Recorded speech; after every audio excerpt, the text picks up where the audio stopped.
After a series of terror attacks, Europe is on the edge. What's driving the assaults and what is the political fallout? Hello, I'm Nathan King and this is The Heat.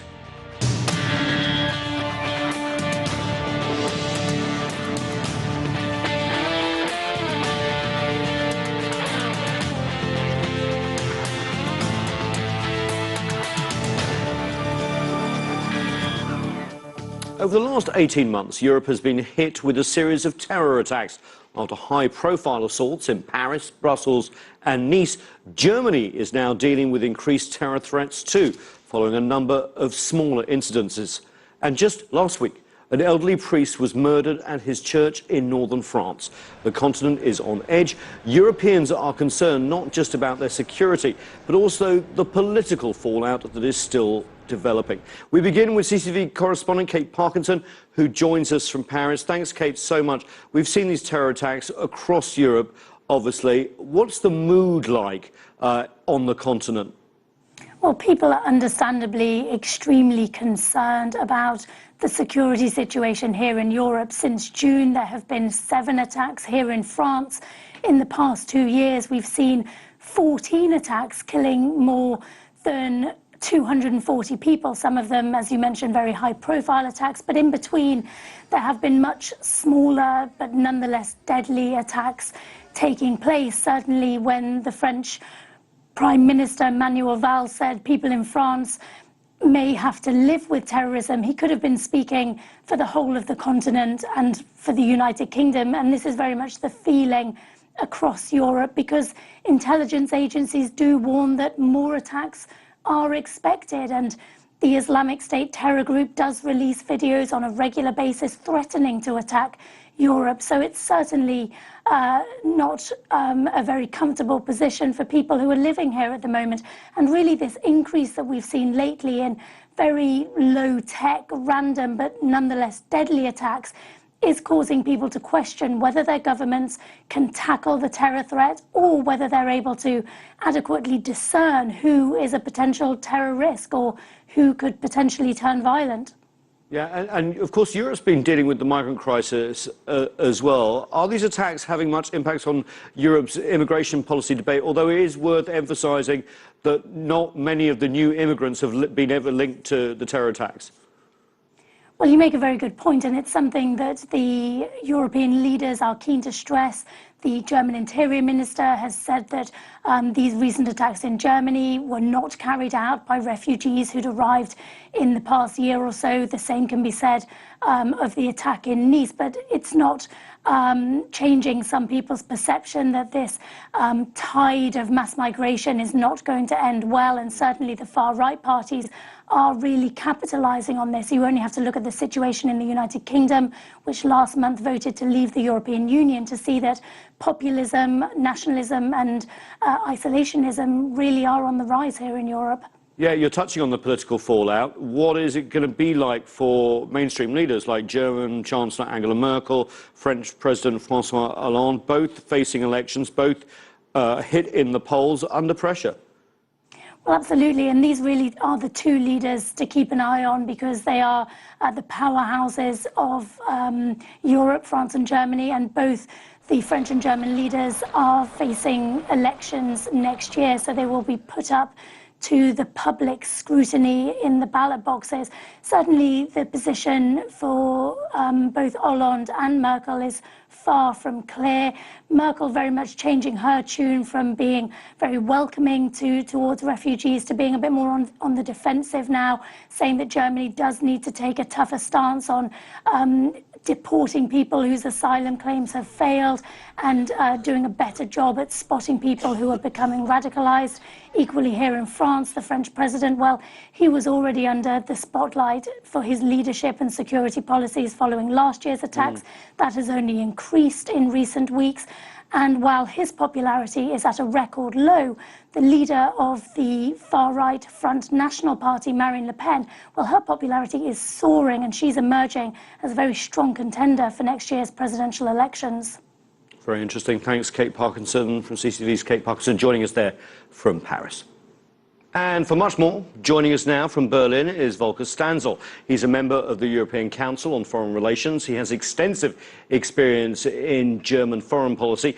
Also joining us from Paris is Asif Arif. He's director of the website Cultures and Beliefs, and he's the author of a soon-to-be-published book, France, Belgium, The Blurry Diagonal of Terrorism. And with me here in the studio is Matteo Garavoglia. He is an Italy Programme Fellow at the Brookings Institution, and he holds dual Italian and German citizenship. Welcome to the show, all of you. Let's go first to Berlin, Volker Stanzel. You've seen in Germany a number of more low-level attacks recently. Germany not normally the site of terrorism. How is Europe's biggest country faring? Well, you say Germany is not usually attacked. Of course, it has been attacked. There have been efforts by IS which have either been prevented by police or which just did not go off. The 4 attacks we just had in the course of 10 days are something quite different. And while I realize that it's just easy to categorize them as terrorist attacks, I'd like to emphasize this is not what they were. All 4 of them actually were perpetrated by people who had a mental condition and who would have run amok or would have attacked a girlfriend, as it was in one case, had they not had any migration background or IS background. That, I think, helps German society to prove relatively resilient to this kind of attack, because it so obviously is not what we feared would come from IS, and eventually it might indeed come. You know, 77% of the Germans believe an attack will be imminent. 56% believe police will manage to cope with it. But there is this consciousness that we're threatened, but these 4 attacks have not really contributed to an increase in the sense of being alarmed, or how would you call it? All 4, of course, have a migration background. One of them a German, but born of Iranian parents. So that, on the one hand, of course, leads people to fear that people with a migration background may be prone to that kind of mental instability because they're traumatized or what, and will demand measures to prevent that. On the other hand, of course, it gives us food for thought what kind of mentality people, or what kind of state people are in who escape from a war situation, traumatized through months and months of being refugees in existential need. How would they behave in the future? So that is a big challenge if we really want to integrate them. And after all, last year we got 1.2 million refugees. It's a big task. Asif Arif, Volker, they're giving a nuanced view. That isn't always evident, is it, in reaction to these attacks? In France, the president has said we are at war. There are feelings of fears on the street. How is the German experience differing from what France has been through in the last 18 months?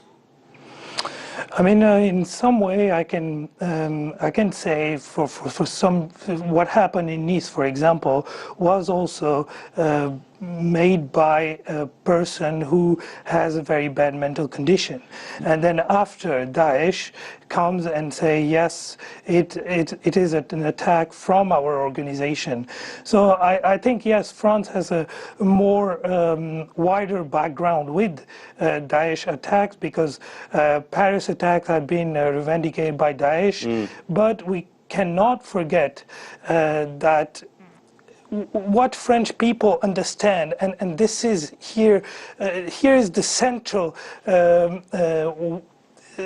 meaning of French society, is that they understand that Daesh is more afraid by our unity rather than, you know, intensifying bombing in Syria or whatever François Hollande is asking, because François Hollande and Manuel Valls, who's the prime minister, right after the attacks, they said, yes, we need to intensify our attacks in Syria. But I don't think the problem is in Syria. The problem is in France, and that's what French people understand today. Asif, just a quick follow-up. I mean, obviously you have a very intelligent analysis of what's happened, but there is a lot of fear in France and elsewhere in Europe, lumping all these attacks together, including that horrific attack, of course, in the church that we saw last week. There is this perception amongst the public at large that they cannot be protected. Well, you know, the protection is something, it's a very touchy subject over here. Yes, we tried the state of emergency. Yes, we tried a lot of measures named assignation à résidence, where you send people back to their home and they cannot move. Yes, we tried a lot of things in order to prevent this terrorist attack. But the problem over here, and I think this problem will we grew up and touch all the European Union, the problem is you cannot prevent a man from doing something. For example, if we take the guy from Nice, he doesn't have any police background. He doesn't have any anything. He didn't commit any crime or something. So we couldn't say that he is going to do a terrorist attack. The guy was a dancer of salsa. So we cannot know which person, who are going to do these attacks. So this is the most complicated question to solve over here. But there is a second level of things as well, because amongst the population, yes, there is this fear how we will be protected. But there is also the civil population over France, the Muslim population, Christian population, especially after what happened in church. They went massively in the masses of different churches, and they show that they are ready to show a message of unity against Daesh. So I think we should also keep in mind that the civil population is still resilient. We should not give up on them. And basically, yes, they are afraid about what is going to happen in the future, but they are still very resilient. Matteo, I want to bring you in here. Obviously, different reasons for these different attacks, but there is also the migrant crisis happening at the same time. And there seems to be a perception that somehow the growth of terrorism and the migrant crisis are somehow linked. Well, there's certainly an interest on behalf of many, more right-wing forces, more extremist forces, nationalist forces, and xenophobic circles to link the two, to merge the concept, the idea of migrants and refugees with terrorism. Actually, when we look at the data, there's very little to suggest that the overwhelming majority of migrants or asylum seekers have anything to do with terrorism. Indeed, a recent report that was published jointly by Interpol and Europol has said exactly that whilst we cannot possibly rule out that, that something might not happen involving asylum seekers, statistically, in terms of numbers, the evidence is very thin. Volker Stanzel, Germany was lauded around the world last year when Chancellor Angela Merkel put up a big welcome sign for migrants and not sending them back to the first country of origin in the European Union, which would have been perfectly lawful. Is that policy being questioned now in the light of recent attacks? Yes, it is. But before I get to that, let me just make a remark on what Asif has said, because I really like his expression of society being resilient. And this is something I really admire looking at France, which is hit much more severely than German society is. The resilience of mainstream society. But at the same time, I observe in France that right after the attack on the church, this was turned by politicians into electioneering. And I think this is difficult. This is dangerous even. And I hope in Germany we can escape that temptation. Politicians will not fall for that temptation. Now, of course, when Angela Merkel said a year ago, we will manage to do that. Well, speaking of welcome culture, that was lauded around the world, in Germany itself. Nobody knew it would be 1.2 million. And nobody knew what it really meant to deal with this kind of influx. only speaking in, let's say, bureaucratic organizational terms. So now we're confronted with a lot of problems. We're confronted with threats, like these traumatized young boys. We had incidents in the past, like on New Year's Eve in several German cities. Yes, like in Cologne. Volker, I just now, want to pick up on, sorry, I just want to pick up on one point there. Was Germany not prepared for this? Because that seems to be a criticism, that Germany hasn't been prepared for the migrant crisis, the influx of refugees, and could lead to resentment with incoming flows of people. That's a good question. It's good that you raised that. Of course, mentally Germany was prepared. Organizationally, it was not. And who could anyone be prepared for figures like the ones we were faced with, and which at the time when the Chancellor made that statement, she and nobody else really knew. I mean, this is an administrative problem, and to solve this administratively just takes time. At the same time, the Chancellor said last week in her press conference, we will manage that. And we already have managed a lot, which is true, but which also shows a lot still needs to be done. And that is where the right-wingers that Matteo has spoken about, of course, find a way to criticize the Chancellor. Right-wingers and actually also left-wingers. How can you not be prepared for that kind of onslaught of people who might be dangerous? And how can you say we will manage that? Lots more on the fears of terrorism overshadowing Europe in a minute, but we have to take a short break. Much more coming up on how Europe is dealing with the terror attacks it has been hit with over the last weeks and months. Please stay with us here on The Heat in a second.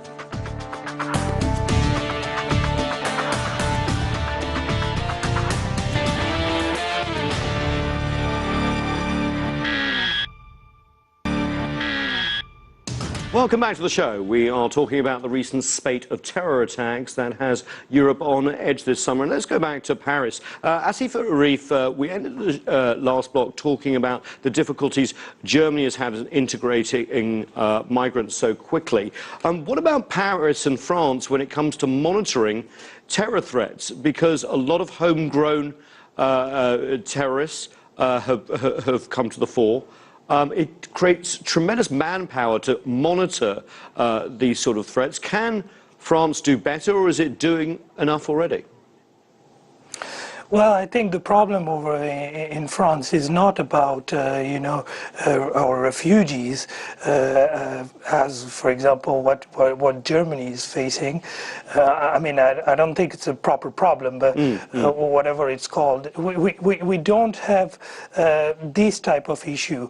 But I think in France, the problem is the integration of our communities. Because the problem in France is the Republic, the French Republic, do not recognize any community. So they live into this ideal society where no one can define themselves by community, but they define themselves by being French. So this brings up very in a huge way, a big debate on the concept of identity.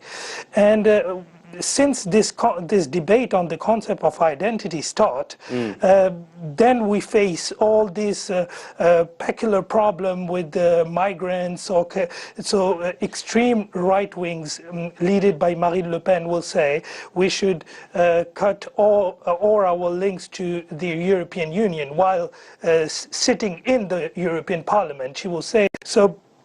We should stop having any migrants. We should close our borders. But this is not the way of dealing with things over here in France. I think we should look after the pros and cons in our politic of integration and minority integration, and we should promote more diversity in our society, because it's totally possible. France is a very diverse society, and unfortunately, it doesn't seem like in the political speech that we are going to have more and more to talk about diversity, but we more and more have talk about background and history of France, saying, for example, Marine Le Pen saying that we belong to the Christian history, but we are not. French people do not want to talk about the past. They want to talk about the future, and the future of France is the diversity. We could spend 2 hours on the history of Europe and its peoples, but Matteo Garavoglia here in the studio. Is there a lesson then to be learned between the earlier waves of migration into Europe, particularly France in post-colonial days, and the ones we're seeing now? Asif suggested that the integration hasn't happened properly among that first wave and has led to resentments and some homegrown terrorists who are citizens now, but the children of immigrants a long time ago. Are there lessons to be learned here? I do believe there are, and here I think we can look at all this issue of handling the migrant or refugee crisis on a short-term, medium-term, and long-term. Integration is a long-term issue, and that is still, and it is likely to remain for the foreseeable future, a matter for national governments. So the integration policies that have been pushed forward over the years by the French government are entirely different from the ones that are being tried out in the United Kingdom, for instance, or in Germany, on the other hand. Well, the United States, for example, says it's much better at integrating immigrants than European powers. Is that true? I think we have to be careful with the semantics. The United States is a country of immigration, and in that respect, it does well. It is a country that traditionally has taken in relative terms, far less asylum seekers and refugees, actually, than most European countries. So it's two different things. Carry on. This is the long-term issue. So migration and integration of migrants, and that is for national governments to deal with. We also have short-term issues and medium-term issues. On the very short term, of course, the one thing that is crucial now is to secure and manage Europe's external borders, and good work has been done in that respect. We have a lot of stuff in the pipeline whereby by the end of the year we should have a brand new European border and coast guard in place. So I would expect that by the summer of 2017, next year, Europe's borders should be managed in entirely different ways, and that should be a significant step forward. That is something for 2016, early 2017. On the medium term, of course, what we need to look at is a radical reform of the common European asylum system. There are a number of proposals that have been brought forward by the European Commission. The difficulty, though, is a political one, whereby we have a split across Europe. There are certain member states that are ready to push forward to integrate their common asylum refugee policies to some extent, and others that are less ready to do so. I'm so glad you said that, because I really want to dwell on this. Volker Stanzel, you have, of course, the European Union, 28, now going to be 27 countries with Brexit. There are very different national policies on how to deal with terrorist threats and also the migration crisis as well. Is Europe somehow, because it has to deal with along consensus, not able to satisfy the political demands of its citizens in a timely way? Well, the basic problem may be the tendency towards renationalization, isn't it? I think we've two major problems here. One is that people in any European country want simple answers. Problems seem intractable, dangerous, uncontrollable, and I myself have that feeling too, of course. So politicians are tempted to try for simple answers, short-term solutions, which are not really there. But it leads our countries, in any European countries, in a way that will sort of possibly destroy the very fabric of the European Union, if not even our societies. And I think Britain, with the Conservative Party trying to preempt UKIP, and the grand old party in the United States trying to preempt the Tea Party, show us where this can lead. I hope the rest of Europe, the 27, will not go that way. But please let me come to my second point, which is what can Europe really do? One thing is political leadership. Political leadership cannot pretend that there are short-term solutions when there aren't any. Even protecting our borders, which is very good, Matteo has just outlined it, is not really working long-term. Long-term means solving the problems in the Middle East. And here I think a lot of the influential countries in the region have been too much part of the problem than part of the solution. So Europe much more actively, in the way it now cooperates with Turkey, needs to cooperate with Saudi Arabia and with Iran at the same time in a much more active way than we have done now. Now, as far as integration is concerned, I think also here, politicians must make clear that these are difficult things. They must be trustworthy. They must be transparent. They must be frank. Volker Stanzel, I just want to bring in solutions when there aren't any. Volker Stanzel, I just want to bring in Asif Arif. Volker comes up with a point about European involvement in ending the wars in Syria and the unstable Middle East. Is this a direct result, the terror threat that we've seen, and of course the migration crisis, of European inaction to solve the crisis in the Middle East? Or is it actually a result of success in fighting ISIL and reducing their territory in the last couple of years, so they strike out in Europe, which of course is softer targets? Well, I think Daesh in Syria is losing a lot of key major areas over there. So basically they understand, they really much understand that European Union is currently under Brexit, for example, which is destabilizing Europe. Rather they want to say yes or no, it is a big matter. So in that perspective, what leads to Daesh is, because they are losing on the ground, they said, okay, let's go into the European Union and to destabilize their democracy. So, of course, the long-term solution seems to be the better one. The more implication in the Middle East in order to solve through our democratic arms, I mean, through diplomatic channels and to all the fairness and justice that we need to apply in this region in order to solve all this matter, because we have two types of solution over this crisis.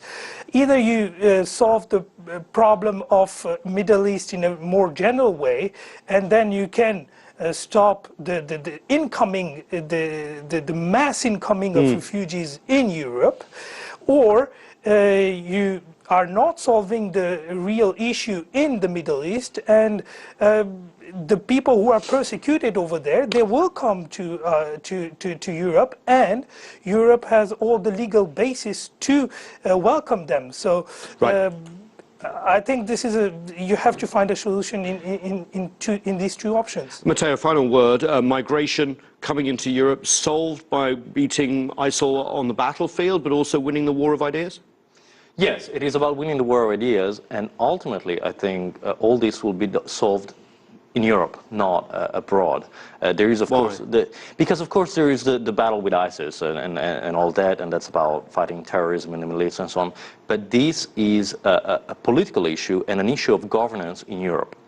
European member states and European governments have to decide whether or not they are ready to give up some national sovereignty to a higher level, to European institutions, to the European Union, in order to work together on pan-European answers to problems that are intractable and unmanageable at the national level. Matteo Garavoglia, thank you very much. Also, Volker Stanzel in Berlin, thank you. Asif Arif, also in Paris. That's all we have time for on this edition of The Heat. We'd love to hear from you, so please send us your questions and comments and story ideas to theheat@cctv-america.com, and we'll continue the conversation on social media. Give us your thoughts and comments on our Facebook, CCTV America. I'm Nathan King in Washington, D.C. Thanks so much for watching.